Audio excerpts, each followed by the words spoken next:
In a recent nutritionfacts.org podcast, I heard about this groundbreaking scientist called Carl von Norden, who saved or at least prolonged his patients' lives with a diet he devised called the oatmeal diet. He was looking after diabetic patients who had gastrointestinal issues, for which he put them on this oatmeal diet. But little did he know, their diabetes started to improve.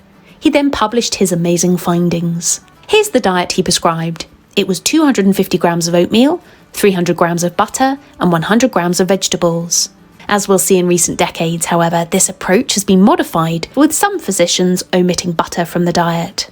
Then, in 2019, the diet was put to the test in an ICU. The case report shows the oatmeal intervention being used for severe insulin resistance. A 67-year-old female with type 2 diabetes was admitted to the hospital with suspected pneumonia and developed acute hypoxemic respiratory failure and was diagnosed with pneumogenic sepsis, requiring invasive ventilation. Within 48 hours, the patient developed severe to extreme insulin resistance and required more than 200 units of insulin per day.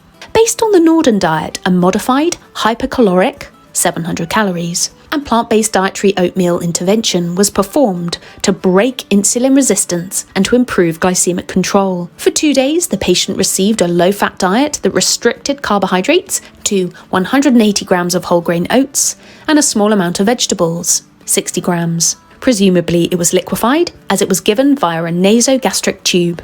And wow, did it work! With her first blood sugars of the day dropping from roughly 250 down to around 100 5 days later. And what's more, this nearly normal blood sugar was on 160 fewer units of insulin, down from over 200 units a day. Now, we know from many other studies that very low-calorie diets have been shown to positively affect diabetes. However, researchers have said it appears the oatmeal diet may be somewhat superior, as the oatmeal intervention is low in cholesterol, sodium, and animal fat, which may also be beneficial in the treatment of type 2 diabetes.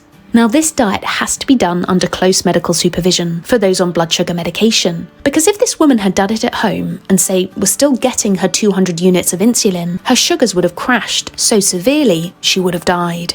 So when a patient embarks on this diet, their physician has to be ready to rapidly reduce their blood sugar medication to prevent the patient becoming over-medicated, which could be fatal. Now, we're not suggesting you go on an extreme diet like the Norden oatmeal diet, but this video is just to highlight the power of oatmeal.